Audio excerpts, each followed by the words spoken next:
Esta noche vamos a hablar de la Universidad Nacional de Pilar. Con el despertar de los estudiantes y los reclamos de los estudiantes de la Universidad Nacional de Asunción, se despertó un problema que ya viene desde el 2012 en la Universidad Nacional de Pilar, donde no solamente surgen denuncias contra el rector y algunos docentes, sino también el manejo, y además se habla de cuestiones que tienen que ver con el Partido Liberal y el Partido Colorado, cuestiones políticas enfrentadas sumamente fuertes.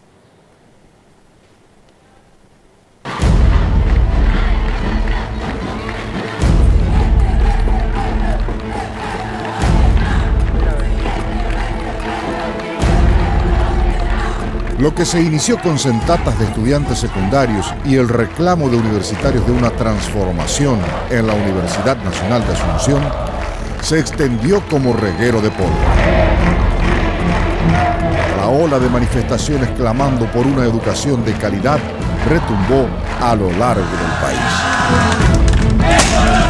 Se sumaron sedes regionales exigiendo una renovación de autoridades, pasando por un cambio cualitativo real en la gestión universitaria.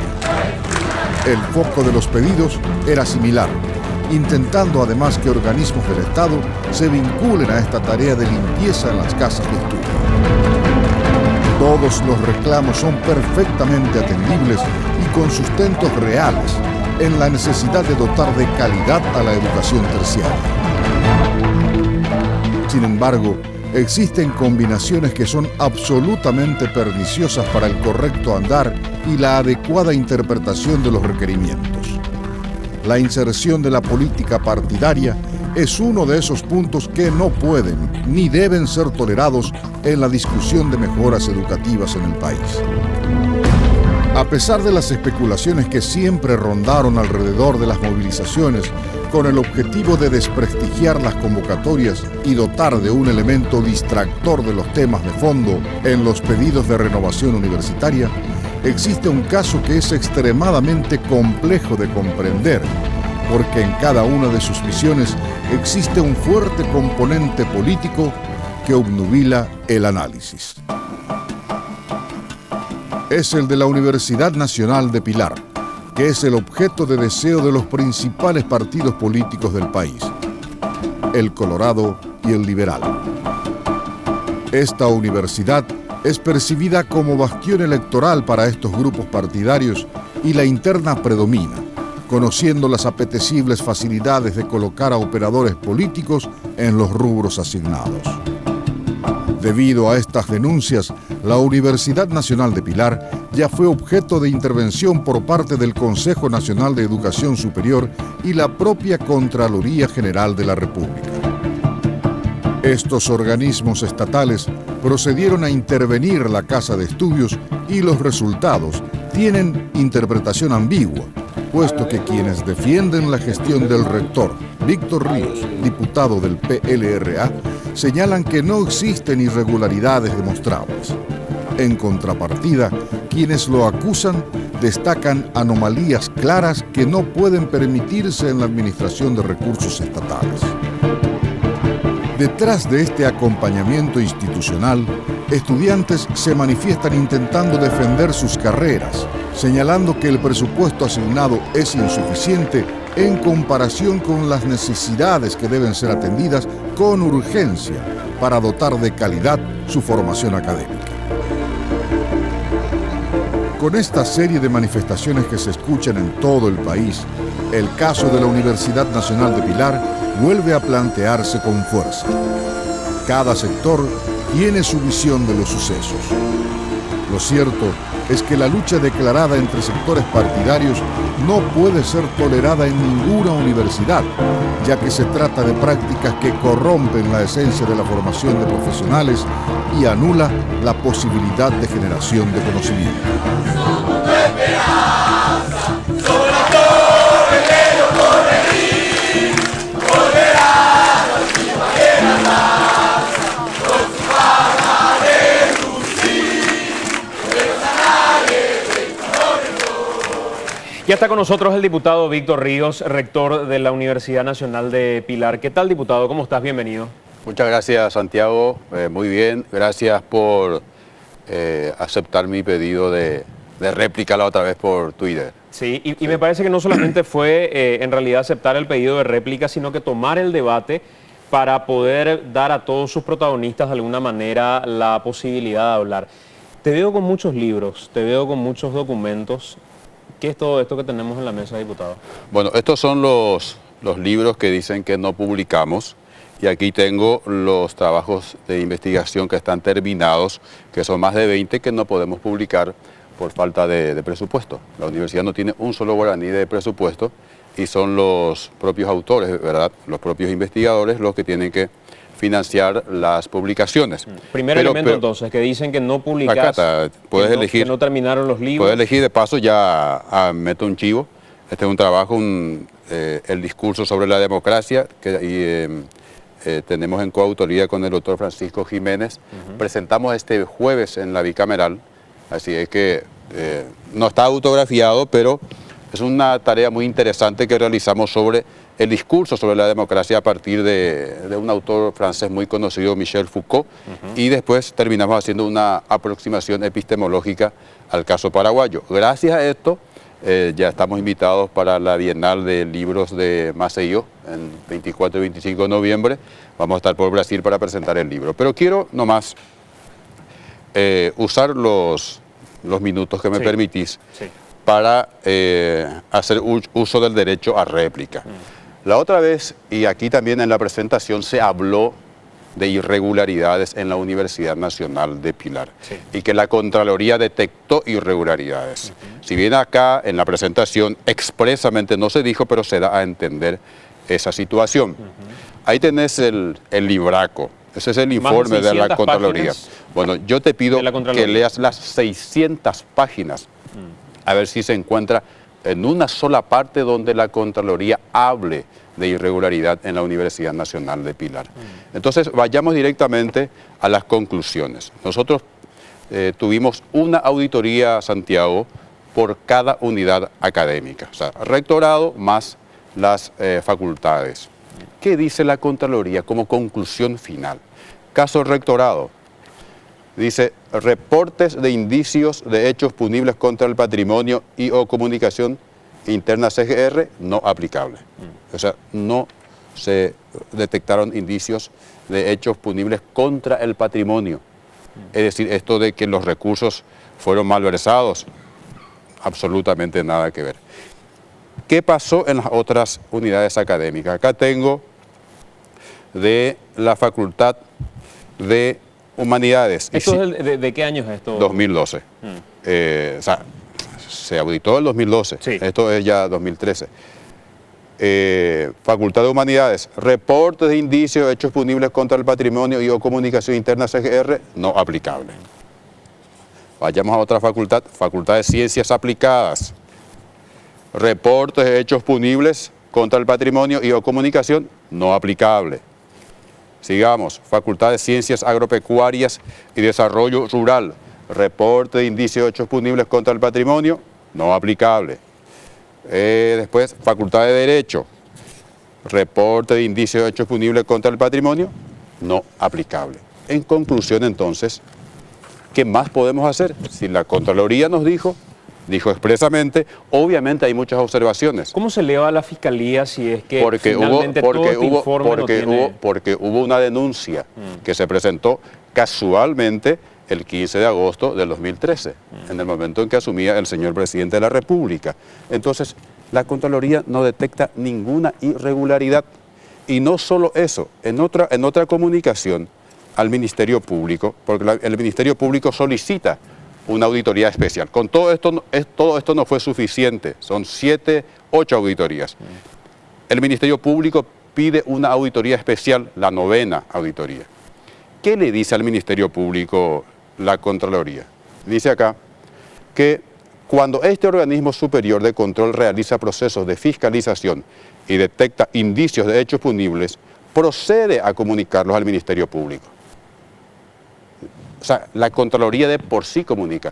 ¿Pero qué más le dice al Ministerio Público? Bueno, usted sabrá, señor Ministerio Público, si continúa o no con la investigación. Tampoco en la auditoría especial.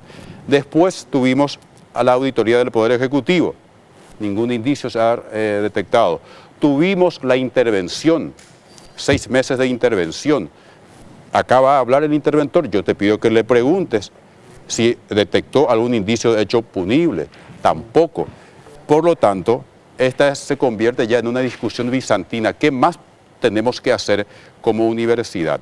Sobre el tema, y te repito, te desafío que leas las 600 páginas a ver si en algún párrafo de este informe habla de irregularidad. Ahora, diputado, Pero, si esta es una persecución que decís que se pueda dar por parte del Ejecutivo, por la coincidencia de cuándo se abre la investigación, y la auditoría del Poder Ejecutivo no constató absolutamente nada, ¿cómo se sustenta básicamente la persecución? ¿cómo se sustenta? Nosotros estamos viviendo en este momento en la universidad lo que se llama el terrorismo de Estado. O sea, se ha instalado el terrorismo de Estado, una feroz persecución en contra de la universidad, en contra de sus autoridades, de sus docentes y de sus alumnos. ¿Qué implica terrorismo de Estado? La utilización de los mecanismos estatales de control, de represión y de comunicación, porque también los medios públicos están en esto, para hostigar permanentemente a la institución y a sus autoridades. Porque ante cualquier situación, si la Contraloría ya dijo esto, más la intervención, más auditoría del Poder Ejecutivo, ante cualquier situación normal esto tenía que terminarse, pero esto continúa precisamente por esta tremenda presión que existe desde el Estado contra la universidad y contra sus docentes y funcionarios. ¿Cuál podría ser el interés del gobierno de llevar adelante esta persecución? Acá hay dos cuestiones. Hay una cuestión, digámosle, coyuntural, de la miseria coyuntural política. Y después hay una cuestión de fondo. Acá se discute también modelo de universidades. Nosotros, desde la Universidad Nacional de Pilar, planteamos un paradigma, un modelo de gestión universitaria, un modelo de universidad, una naturaleza universitaria que se contradice con el modelo de sociedad que plantea el gobierno, que parte de un paradigma conservador de derechas. Nosotros desde la Universidad Nacional de Pilar nos manejamos con un marco teórico normativo muy claro. Entendemos a la educación superior como un bien público, un derecho humano básico fundamental. Por lo tanto, no creemos en el proceso de privatización o de mercantilización de la educación superior. Por eso, hace mucho tiempo, desde nuestra Universidad, Santiago, venimos planteando la gratuidad de la educación superior en las universidades públicas. Por eso vas a encontrar, por ejemplo, en el 2013, el 71% de nuestros alumnos tenía algún tipo de becas en la universidad. Pero no por la miseria coyuntural política, porque estamos convencidos de que el Paraguay debe tener universidades públicas gratuitas. Pero o sea, el primer elemento es una cuestión ideológica. Una cuestión ideológica clara. Por eso es que vas a leer en las denuncias que se presentaron tanto al CONES como es que es el CONES. Yo les escuchaba mucho decir la CONES, es el CONES. Al CONES como al Ministerio Público vas a encontrar que expresamente los denunciantes dicen que tenemos una carrera que es Comunicación para el Desarrollo, que tiene autoridades y docentes de ideología izquierdista nata. Y esa denuncia es la cabeza de proceso, tanto en el Ministerio Público como en el Consejo Nacional de Educación Superior. Yo creo que, como estaba en televisión y el tiempo pasa rápidamente, este dato objetivo es suficiente para que nos demos cuenta que detrás de esto hay una discusión de fondo, ideológica, paradigmática. Pero vayamos al tema político partidario. Porque quiero saber también de qué manera crees, con el cambio que hubo ahora en el Partido Colorado, con el hecho de que Aliana tome o gane la presidencia de la ANR, se pudo haber subido de tono esa presión o esa persecución o ese terrorismo de Estado del cual estás hablando vos. Se mantiene, porque en realidad la discusión no es con Aliana. Aliana no tiene formación académica, él no tiene formación intelectual para capitanear esta discusión. Él es un elemento, forma parte de los grupos de choque, porque se ha conformado un grupo más o menos similar a los, y vos conocés, ¿verdad?, los camisas pardas, los camisas negras del fascismo en Europa. Entonces él forma parte, él lidera el grupo de choque, pero la discusión de fondo no es con él, pasa por otro lado de la discusión. ¿Por quién pasa la cuestión Pasa de fondo? por los que plantean este esquema, este modelo de sociedad que está planteando el gobierno, repito. Yo no soy una persona de pensamiento de derecha y nuestra universidad tampoco es para decir la universidad revolucionaria que está planteando la reforma de Córdoba, sino que confronta con algunas cuestiones. Por ejemplo, nuestra universidad es la única universidad que no validó el libro blanco de la investigación científica del CONACYT, porque entendemos que responde a un paradigma científico positivista absolutamente superado, que hay que avanzar un poco más en esta cuestión. Nuestra universidad es la única que ha planteado una propuesta diferente en el marco del Congreso Nacional de Educación Superior, porque también entendemos que en esto las universidades públicas, si bien son públicas, se manejan con la lógica del mercado, con la lógica privatista. Nuestra universidad es la única universidad que tiene, por ejemplo, una carrera total y absolutamente gratuita. O sea, nadie paga la carrera de ingeniería acuícola, que teníamos que llevar adelante con Yacyretá. Yacyretá tenía que financiar, el costo más o menos de 3.000 millones de guaraníes, y nosotros el know-how, ¿no? Yacyretá nos transfirió 900 millones de guaraníes y hoy la universidad está subsidiando esa carrera. Pero vayamos al tema político, Santiago, porque dice que esto es un botín electoral, ¿verdad? Vamos a mirar la conformación de la comunidad universitaria pilarense, de la UNP, en base a afiliaciones. Yo pido disculpas a la audiencia. Hay mucha gente que entiende sobre universidad y estará diciendo, pero esto es una locura venir a discutir qué afiliación tienen los integrantes, pero vamos a tener que hacer. Cuando es una discusión política. Cuando es una discusión política, exactamente. El Partido Colorado, pero en realidad tampoco es el Partido Colorado, es un sector. O sea, y porque vas a ver, la ANR tiene absoluta mayoría en la Universidad Nacional de Pilar. Vamos por parte. Ahí tenés la cámara. Facultad de Ciencias Agropecuarias, 61% ANR. Del estudiantado. De docentes y funcionarios. Porque esos son los operadores políticos, ¿no? Según la denuncia. Y se le pide, ahí pregunto, para tener estos datos, ¿se pide afiliación? No, se entra al padrón nacional nomás. Y el partidario. Se revisa qué afiliaciones tiene. Facultad de Ciencias Agropecuarias, 61% ANR. Su decano es Colorado.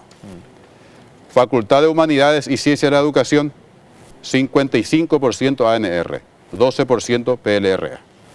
Seguimos. Facultad de Ciencias Contables, Administrativas y Económicas, cuyo decano es liberal, 64% ANR, 13% PLRA. Seguimos. Facultad de Ciencias Aplicadas, 57% ANR, 9% PLRA. Seguimos. Facultad de Derecho y Ciencias Políticas, donde el decano es un exdiputado por la ANR, el doctor Víctor Encina, 46% ANR, 12% PLRA. Rectorado, donde está el monstruo, ¿no? Sí. 33% ANR, 30% PLRA. Ni ahí tenemos mayoría, ni en el rectorado.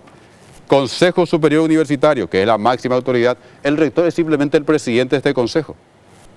Consejo Superior Universitario, 56% ANR, 22% PLRA. Total general en la Universidad Nacional de Pilar, funcionarios y docentes, 52% ANR, 15% PLRA. ¿Qué más te puedo decir? ¿Qué más tengo que hacer? Tenemos que exiliar de la universidad a todos aquellos que no sean de la ANR. Vos como, a ver, primero, ¿se puede desarrollar la tarea de diputado nacional y rector de una universidad como uno de los cuestionamientos que en algún momento se tuvo y tener esa remuneración de diputado y remuneración de rector de una universidad? Diputado. Absolutamente. Primero porque la Carta Orgánica de las universidades públicas establecen expresamente que el cargo de rector es un cargo docente, no es un cargo administrativo, un cargo docente, compatible con otra función pública. Pero vayamos directamente a la Constitución, para que no haya problemas. ¿Qué dice la Constitución sobre los parlamentarios? Dice, podrán ser electos, pero no podrán desempeñar funciones legislativas, y cita una serie de funciones. Párrafo segundo, 196. Se exceptúan de las incompatibilidades establecidas en este artículo el ejercicio parcial de la docencia y de la investigación científica. Yo soy docente a tiempo parcial. Yo no soy docente a tiempo completo. Entonces, en la universidad no tenemos docente a tiempo completo. Pero el ser rector es una función más administrativa no, o más de docente. académica, es un cargo docente.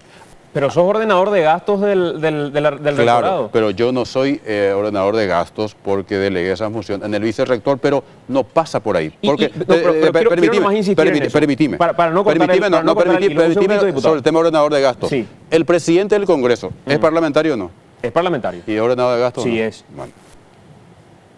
No, porque no es esa la esencia de la función. La esencia de la función del rector es ser académico, o sea, es un cargo académico. Pero vayamos más a lo que dice... Voy nomás quiero poner el siguiente ejemplo.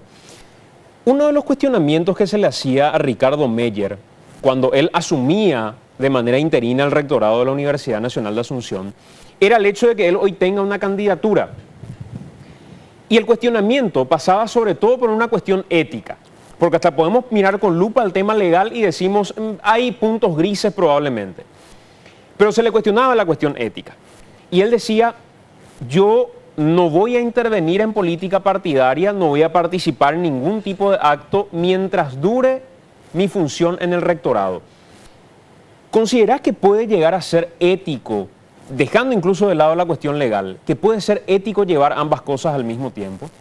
Cuando no lo podés hacer a tiempo completo, cuando no le podés dedicar a la universidad lo que la universidad necesita en términos de gestión. A ver, en primer lugar el tema ético es muy discutible. Yo no veo ahí la falta de ética. ¿Cuál es el problema? Vos podés, me persigue una mosca. Te persigue una mosca desde hace rato. Hay una conspiración de la producción. Me envía moscas. A ver, pero vamos a suponer que algunos digan, bueno, para mí éticamente es insostenible. Respeto, pero yo creo que no es una cuestión... Para vos no deja de ser... No deja de ser... Una cuestión ética. No deja de ser ético, o sea, no veo yo lo antiético en esto, si la propia Constitución te está habilitando poder ejercer la docencia a tiempo parcial y la investigación científica a tiempo parcial. Porque si entramos en el mundo de la ética, entramos en un mundo absolutamente, sin muchos atractores, en un mundo bastante que entra mucho a jugar la subjetividad. Entonces, ¿qué nos queda? Y prendernos de los objetivos, lo que dice la Constitución Nacional. ¿Y qué dice la Constitución Nacional? ¿Cuál es el elemento para decir el rector es eminentemente un docente? Yo, particularmente, mirando desde afuera... Porque la Carta Orgánica dice expresamente, si me permitís acá, ya vine con toda mi... Sí, te vi con una cantidad de... porque realmente se dicen demasiadas cosas. Lo mismo este tema de que, dijo en el informe el presentador, que la política partidaria no debería... Acá tenés la carta orgánica. No debería mezclarse con ese... Un poquitito, por favor, no debería mezclarse con el tema académico. Y es al revés. Finlandia, que tiene el mejor sistema educativo del mundo, ¿sabes cómo llegó a eso? A través de un pacto político de los partidos políticos en la década del 50. Casualmente fueron los partidos de izquierdas los que dijeron, vamos a plantear un pacto político aquí para poder avanzar en las reformas educativas. El Partido Conservador se opuso. Fueron los jóvenes del Partido Conservador los que obligaron, a su vez gestorios, ¿verdad?, a los dirigentes de su partido a firmar el pacto político en Finlandia para poder avanzar y miren cómo está ahora. Está más que claro que no somos Finlandia. Bueno, pero el camino es ese. Entonces lo que hay que hacer es academizar la política, porque lo que se está haciendo con esto es decir, no... y es muy diferente academizar la política que politizar la educación. Que partidizar. La educación es un fenómeno político por excelencia. Lo que no hay que hacer es convertir esto en un comité o en una seccional. Por lo menos ¿Qué dice la Carta Orgánica con respecto a la docencia del rectorado? El rector dice, para ser rector de la Universidad Nacional de Pilar se requiere tal cosa, y es el artículo 18, el cargo de rector. Poneme acá porque viste que yo soy un mentiroso, un mitómano, así por ahí me van a decir que estoy mintiendo. El cargo de rector es docente y compatible con otra función pública. Esto se aprueba en base a lo que establece el artículo 79 de la Constitución Nacional, que dice que las universidades son autónomas. ¿Para qué? Porque muchos dicen también, no, autonomía y hacen cualquier cosa, y no es así. Un segundito tu carta orgánica. Te presto la Carta Orgánica, artículo 18. Artículo 18. El cargo de rector es docente y compatible con otra función pública. Durarán sus funciones 5 años, pudiendo ser reelecto por una sola vez. Para ser rector de la universidad se requiere ser profesor titular de la misma y poseer la nacionalidad paraguaya. Hoy vos estás ejerciendo también algún rol académico como docente a medio tiempo, al menos en la universidad. Sí, yo soy docente de 3 cátedras de aula, que es Derecho Penal 1, Derecho Penal 2 y Derecho de Quiebras. En el caso de los directivos, de rector, decano, la propia Carta Orgánica nos autoriza a pedir permiso durante el ejercicio de nuestras funciones y dedicarnos a nuestras tareas, con la condición de que tenemos que designar auxiliares. Y aquí viene una cuestión muy importante, porque hay universidades que tienen rubro para los auxiliares, nosotros no tenemos rubro para auxiliares. Entonces, ¿qué dice la resolución 30 del año 2010 del Consejo Superior Universitario? Te cuento, esa es la Carta Orgánica original, no es una Carta Orgánica que aprobé yo. O siendo yo rector. Esta es del 94. Del 94, y después la Carta Orgánica tuvo una serie de modificaciones, pero esa parte no se modificó. No nunca. Es que se modificó a la medida de Víctor Ríos. No se modificó a la medida de Víctor Ríos. Pero, ¿qué dice la resolución 30 sobre auxiliares docentes? O sea, yo tengo derecho a pedir permiso como los decanos, vicedecanos, etcétera, etcétera, en nuestras cátedras, pero tenemos que designar auxiliares de enseñanza. ¿Qué dice el reglamento de la universidad? Es de responsabilidad exclusiva del docente realizar las compensaciones económicas al auxiliar de enseñanza por el desarrollo de sus clases, debiendo primar siempre una retribución justa acorde al tiempo y la calidad de la prestación. O sea, nosotros, los que pedimos permiso, tenemos que pagar a nuestros auxiliares, no paga la universidad. Cosa que tampoco está bien, Santiago. Hay universidades que tienen el rubro para el titular de cátedra y para el auxiliar. Porque, ¿qué pasa? De repente yo puedo conseguir una beca para ir a estudiar en Europa. ¿Y cómo me van a obligar a mí a pagar a mi auxiliar? Bueno, nosotros hacemos eso porque no tenemos recursos. Es decir, en definitiva, Santiago, la Universidad Nacional de Pilar no paga a nadie por falta de, si no se desarrollan las clases. Por clases no desarrolladas no paga la Universidad Nacional de Pilar. Es más, la semana pasada mi auxiliar no pudo asistir a clase y tuve el descuento correspondiente. Te doy para que leas, para que la gente vea. Al rector le descuentan porque mi auxiliar no pudo asistir, entonces directamente, automáticamente la facultad, en este caso de Derecho, hace el descuento pertinente. En todo este tiempo. Y no marca ningún procedimiento de recursos humanos que esto tenga que ir al que hoy está ejerciendo, al auxiliar que hoy está ejerciendo. No, porque la universidad no le paga al auxiliar. Al auxiliar tengo que pagarle yo, es lo que te leí recién. Dice expresamente, es el docente que pide permiso, el que paga a su auxiliar. Entonces cuando tu auxiliar no va, el masazo viene para vos.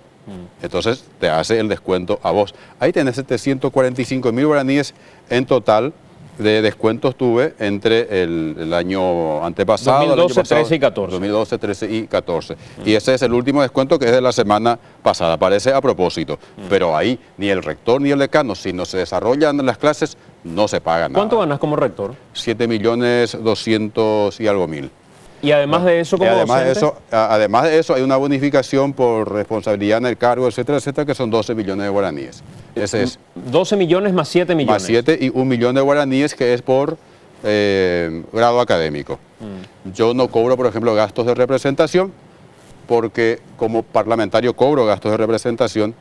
No hay una interpretación que nos diga que no, pero por si las moscas, hablando de moscas, por las dudas, decidimos yo decidí no percibir gastos de representación. Entonces en total son 20 millones de guaraníes el bruto, hay un descuento de un 21% y el líquido queda 16 millones de guaraníes. Bueno, a la vuelta de la pausa nos va a acompañar Emanuel Cuevas, es estudiante de la Universidad Nacional de Pilar y es una de las personas que, digamos, tiene varias denuncias también que hacer con relación a lo que está sucediendo en el rectorado. Nos acompañan también esta noche y van a estar con nosotros Juana Delgado, Trifona Vega, Eleuteria López, unas miembro de la coordinadora por la transparencia en la educación en Pilar, y además docentes de la Universidad Nacional de Pilar. También está con nosotros el ex interventor del CONES, Pedro González. Esta primera parte del programa, hay que decirlo, es parte de un derecho a réplica solicitado por el propio diputado Víctor Ríos, ya que fue aludido en el programa pasado. Así que, desarrollada esta parte del programa, desarrollado este derecho a réplica, a partir del próximo bloque ya nos van a acompañar otras personas también para conversar con él. ¿Satisfecho con el espacio de réplica? Muy satisfecho y muchas gracias. Bueno, a la vuelta de la pausa venimos con la segunda parte de esta misión de AE.